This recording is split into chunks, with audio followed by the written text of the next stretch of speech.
Hello, everyone, and welcome to another episode of Beyond the Donation. I am joining you from our beautiful new studio here in West Fargo, North Dakota. Joining me today, as has been the last few weeks, is Noah Barnett. Noah, glad to have you here. Yeah. I love the digs. I love the purple. As the team internally knows, purple is one of my favorite colors. And so it's incredible that we've brought it to life with Otto as part of DonorDoc's brand, but it looks incredible in the studio. I look forward to being there one day. Yeah. We've got room right here at the table for two people. So we got two mics. It's all ready for you to come to Fargo and record the next episode. I love it. All right. Well, today, so we've kind of been on this series about talking a lot around how it's not always just about trying to do more, but it's about focusing on what matters most and the most important things. And so today we're going to continue on that theme, and we're going to talk about the importance of the omissions list in how you run your nonprofit. Yeah, absolutely. And what you're not doing might actually be the most strategic thing we've talked about on this podcast, because often it's, hey, we have all these things we should do. And we've talked in the previous few episodes on how you really need to focus on what matters most and tactics to do that. But one of the unspoken distractions is the things that you chose not to do creeping back in because you didn't explicitly say that you're not going to do them. And I'll kind of share a quick little story is that what can often happen is, say, we prioritize growing our donor base and we're going to grow new donors. And what then ends up happening down through the organization is people are like, we're growing new donors, we're focused on new donors, we're doing that. And then they interpret it into what tactically they may or may not want to do across the team. So someone might be, well, a great way to grow new donors is we're going to double down on our Facebook account and we're going to drive that forward. Someone else might say, oh, we're going to do paid advertising. Someone else might say, hey, we're going to run this event. All these different interpretations of it. But by having an omissions list, you can say, hey, we've chosen intentionally not to do paid advertising to help grow new donors because we know it's a good idea. We know it's an idea we could execute, but we're choosing not to do it for now. And it basically just puts it over there in that kind of parking lot spot and says, hey, here are the things we are not going to prioritize. And it's not that we didn't think of them. We did think of them already, and we've chosen not to do them. And I think it's a powerful way to kind of have this firm no list as you drive through any given time period you're trying to focus on what matters most. Yeah, I think it's easy to make a to-do list. It's a lot harder to make a to-don't list. Like I think that's to-don't kind of list. I love that. Yeah. Yeah, it's interesting because I don't think we ever suffer from not having enough ideas or things that we could go do, or, like that's never the problem. The problem is wading through all of that and finding the most important things. And then to your point, focusing on those by being intentional about not doing all the other stuff right now. I think a lot of people, Noah, really have trouble saying no to things. Like, how do you look at that? And like, how do you navigate through that, when it's like, it's time to figure out, very importantly, what we aren't going to do, which means saying no to certain ideas or certain things that other people may want to do or may think are important. Like, as a leader in a nonprofit, what's the advice that you have on how to navigate that when it's harder to say no sometimes than it is to say yes? Yeah, it's extremely difficult. And I think it's a skill as leaders. And I think especially now, one thing that you and I, Matt, have been talking around is like, what makes a great leader right now to like drive things forward. And I think one word that keeps coming to mind in our conversations is around discernment and decisiveness. And so this is really, really hard. And I think it's a skill set that requires practice and just that admission that we're not going to get it right every time. And that's okay. So I think that's the first thing I would say. The second thing I would advise leaders to think through is to use frameworks for carving out time for different things. So what I mean by this is that you don't want to be the person that's just has a no t-shirt on and everyone knows that if they come talk to you, you're just like, no, no, no, no, no, no, no, right? No one wants to be that person. No one wants to be around that person. And so I think what often can be helpful is by agreeing that there are going to be different phases to our priority kind of making. And as part of that, we're going to have an omissions list or a list of things we're going to say no to as a group. And so what this looks like in kind of maybe 3 phases is the first one is letting everything be on the table. So maybe we call this the yes meeting. And it's like everything's a yes. It's like that Yes Day movie where it's like anything and everything is on the table. We say yes to everything. We put it all on the table, right? And we get to go through that exercise of saying yes. Then we begin to go through kind of the sorting phase where it's like, okay, now that we've had all of these things on the table, we're going to move out of the yes phase into maybe the focused yeses, which is, hey, we're going to put this in first. And if you go back and listen to some of our prior episodes, we talk about how to think about doing that well. Now, everything else that's on that list becomes automatically part of what we're calling the omissions list, because they were great ideas. They were good ideas. They were good intended ideas for what the organization was trying to do or the team was trying to do, or honestly, even you as an individual were trying to do. Yet for now, so that we can focus on what matters most, and we decided that, we are going to put all of these on the omissions list. Then at some point you go into the third phase, which is you're just focusing on your yeses. And at the end of that period of time, you're then going to evaluate, did I actually do what I said I was going to do? And now let's reopen the yes bucket. But what I can do is I can bring the omissions list back with me that in the last period of time was all no, like we just put it to the side. And so now I start that yes meeting with a huge pile of our other ideas that we've already come up with, and we continue to build on that accordingly. So it's less like I have to say no to everything in real time, and rather kind of being clear on what phase of getting work done are we in. Is it the yes phase? Is it the prioritization phase? Or is it just the execution phase where we're like, hey, we're just doing this work right now. You know, we're going to learn along the way, but we're committed to doing this and doing this really well because we know that we want to focus on this.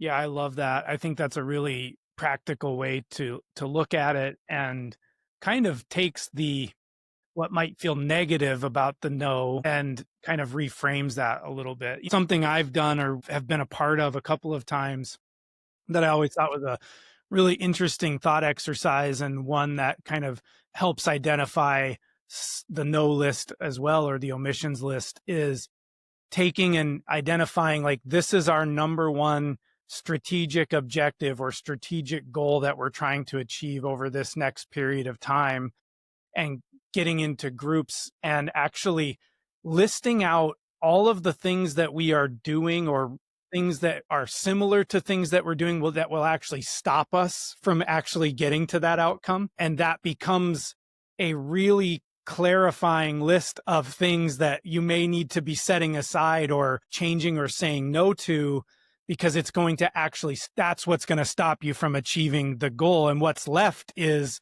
the most important things that are there for you to get to that goal. And it's a different approach, but similar way of thinking about it, I think.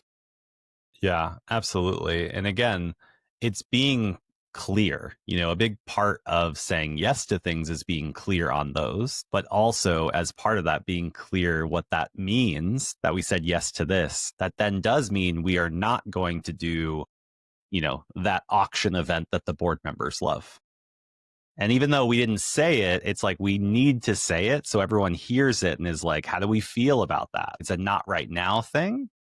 And again, it's not that we're trying to brush off good ideas. We're just saying this is not going to happen right now. And I think that's actually a really good point of clarity, Matt. And maybe you can kind of, I'm trying to workshop this in real time, but it really isn't about no. It's just saying not right now. And I think that reframe of not now, like from no to not now, is a gift to your kind of like future self. So you're saying like, hey, this is not right now, but it's like maybe in the future we'll pick that back up. And I think that can be actually really comforting, because it's not finite. It's not like this is fit forever. It's like, this is just what we're focused on for right now. And thus this is not. And I think I agree with that. And then I think on the flip side, as a leader, you have to be really careful that if it's truly no, and it's not a not right now, but it's actually a no, that you're also clear on that you're not creating this, Great point. this false sense of, hey, we'll look at that down the road, even though you have no intention of doing that. And I think for people who like to say yes, that can be a trap to fall into of like, I'm just going to kick that can down the road because I actually don't want to deal with that right now. And that's fine. I mean, like, but I think if you really look at it, like if it's truly a no and it's never going to be a yes, I think providing that clarity is also important from a leadership perspective.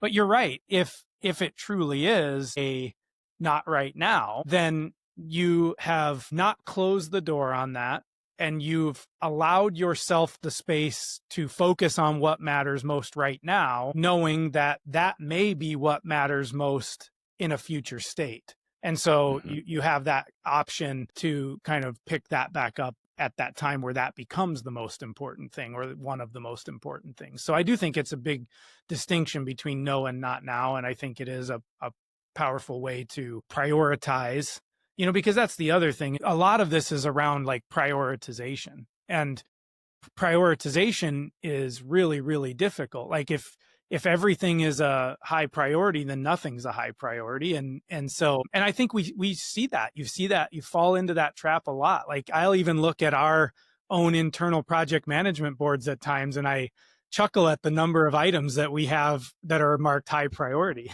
It's like, all of them. All of them are always high priority. Yeah. Exactly. So prioritization, I think, is a big part of this, but it factors in to the right now, the not right now, and the no. And it's like, understanding how to prioritize helps you figure out which bucket things need to fall in, one of those three. Yeah. Yeah. And I think it kind of creates this like focus reset conversation, because there also are a bunch of things. Let me just take a step back. I feel like you've probably been a part of these conversations too, where it's like, hey, we're talking about the priorities or the projects we're going to focus on, let's say this quarter or this next month. And, we're going into end of year season. We're going to do all of that. What a lot of people hear is we're going to talk only about all the new stuff we're going to add to our plate. And so it's like, oh, we're just talking about the new initiative or the new idea or the new report or the new project or the new campaign, et cetera. And this is going to be bolted on top of what we've been doing already. And what we're encouraging through the last few episodes is actually doing a full reset, almost a zero base type of approach where you're actually starting with nothing. And you're saying, hey, we're going to come into this conversation and we're going to decide what we're going to work on holistically. Not we're going to keep doing all of this stuff over here, and then we're going to do this really new exciting thing that the leader is excited about. It's actually saying, no, we're going to go through all of it, prioritize, and then intentionally put things in the omissions list. And the omission list allows also for people at all different levels the invitation to say, so what I'm hearing right now is that we're going to be focused on this. So does that mean we should take this thing and put it on the omissions list? So it actually gives people that maybe historically haven't had the authority to say, no, we're not doing this anymore, to be a part of clarifying that and saying, hey, we've been mailing off these, monthly birthday cards. Are we still going to be doing that? Or are we putting that in the omissions bucket for this season so we can focus on these impact reports that we know will really move the needle? And it becomes a lot more collaborative versus, hey, no, we're not doing this. We should do this, et cetera, which is more kind of directive, and rather this conversation. And I think, again, going back to the phases I shared at the beginning, is you're setting the table in each of these phases to say, this is what we're trying to do right now. Are we trying to generate as many yeses as possible? Are we trying to pick which yeses and thus then what's omitted? Or are we actually in execution mode? And that cadence of rhythm, which is really important as well as you're trying to be like a lean nonprofit, allows you to kind of keep space for these different types of jobs that need to be done, like generating ideas or staying focused or reflecting. Yeah, for sure. Well, and I just, focus is such a powerful thing across so many. You hear it all the time that like the most focused organizations are the most successful. And that's like in for-profit and nonprofit. I think focus is is so important. And yet I sit here as a person who sometimes struggles in maintaining that focus. You know what I mean? Like there's so many things coming at you as a leader of an organization all the time, and staying disciplined around that focus, or disciplined in your focus, can be really, really hard. It's really tempting to chase shiny objects and to not stay disciplined in that. Like, how do you approach that yourself? And then do you have any advice for other leaders who, maybe struggle with that, on ways to kind of hold themselves accountable to staying focused to the things that we've agreed are the most important things? Yeah. It's way easier to talk about on a podcast than to actually do. So I'll just admit that right now. It's extremely difficult. I do think, like, one thing that's helped recently, and again, this is another principle that we're going to be talking a lot about on future podcasts, but is allowing for enough to be enough. And what I mean about this is really just saying what we're doing right now and the effort we're putting into it, we've chosen to do, and this is what matters most. And so that's enough. Because what I often catch myself in is we're working on that, and I've been programmed to be like, okay, what's more we can do? Because maybe I'm just feeling like I have more energy today. Or it's like, oh, what we said we were going to focus on maybe like didn't do this. And so should we do more? And the issue is even if you have 2 extra hours today, starting new things takes way longer than you ever give credit to as a leader. And so often it's better to maybe use that margin for one of 2 things, to go back and say, hey, within our focus area, what more could we be doing? Or what are we learning? Or kind of like, let me understand, how we can do what we chose to focus on better next time, because we have some extra margin. Or honestly, just give it back to yourself and give yourself that permission to say enough is enough. We've worked on that. We're running the thank you campaigns. We're doing that. I might have more mind share today because, we're executing and we're driving forward, but I can use that not to generate more work, but rather to just kind of be satisfied in the work that we're doing, knowing we're focused, and maybe even just rest and recharge for the work ahead, because it's not going to be like that every single day. And so enough is enough has been something that's been important to me of late, because again, we talked about the should list. There's so many things coming at you telling you should do this, you should do that. And as not even just a professional, I'm also a parent, I'm also a partner, I'm also a friend and a community member, all of those things. It's like, man, like I'm not doing enough. And so giving yourself permission to say, no, enough is enough, because I've done the work. We've chosen what to focus on right now, and we're executing that well at a high level of integrity and quality. Like that's enough. And we should give ourselves that celebration at the minimum. Yeah, I agree. As we kind of go into wrapping up today's topic here, if we have listeners who are they're really looking for something very practical to walk away from and like start this process, give us the 2 or 3 things that, if you're going to take something away from this podcast, these are the things to take away. Yeah, I think just getting in the habit of writing a not to do list. Or a not like right I'm now not going list. to do this list, the not right now list. Like, to be frank, I don't know if I've ever done that recently myself. And so I might actually walk away from this doing that same thing. I've done it as part of this exercise of growth planning, where you kind of have this intentional conversation about omissions. But just write it down on your desk. Like, these are the things I'm not going to do. Give it to the to-do list, or the to not do list, and give yourself that permission. So I think that's the main thing, is like, what would it look like over the next week for you to actually write out a not right now list, or I'm not going to do that? And then what would that look like if you are a part of a team, to share that with the team?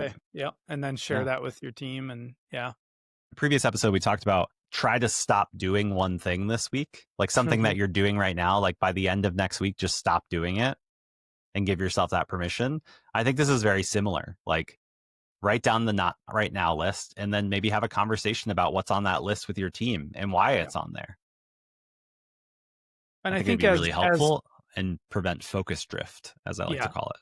Yeah. And I think as a leader in the organization, you also need to give your team permission to focus, because it's great if, I come up with my list, but if my leadership doesn't give me the permission to have that focus, now it may be perceived that I'm just not wanting to do what they perceive my job to be. So I think part of it is, depending on your role, but like, it's important to give your team the permission to focus on the most important things as a leader.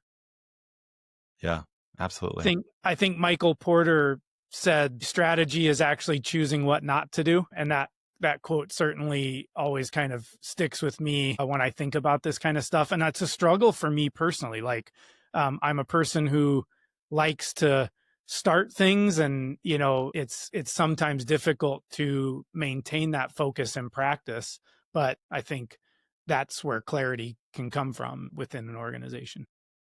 Yeah, absolutely. And I feel like there was this analogy when we were talking about this earlier, around like blocking out the noise and kind of zoning in. And so I think of, like, you know, on my settings right now, it's like noise canceling headphones, and giving yourself permission to turn that on so that you're really just being able to see what you're focused on, and it not ignoring reality. Because I think that's the other thing the emissions list does, is at least acknowledges there are other things going on. It's not like, oh, I'm just dedicated and focused and I just put my head down and keep running. It's like, no, there's a lot going on, and we need a place for that. And that's why when I've coached organizations through kind of a growth planning exercise, the omissions list is always the one that people really struggle with, but then at the end really love, because it's like, oh, feels so good. It's like giving it away to someone else. It's like, oh, this is someone else's job now.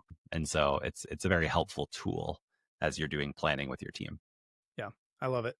All right. Well, I'm super excited to continue this theme that we've been talking about the last few weeks, really focusing on how to be a lean nonprofit in how you're operating. And I just love that topic. I love the sentiment behind it, and the fact that it's just a reality that we know so many of the nonprofits that we talk to struggle with scarcity of resources and time and all these things. And so these topics are very practical in how you can navigate through those challenges. And so, as always, appreciate your perspective and your experience and your expertise. And I think this is one that will likely resonate with a lot of the people that are listening. So thanks for being on today. Yeah, absolutely. And share the stories in the comments section. We'd love to hear from you and share some of those stories on future episodes. Love it. All right. Well, next time we will connect again here, and we will have another topic related to how to operate as a lean nonprofit. And I can't wait for our next discussion. Thanks, Noah. Yeah, thanks, Matt.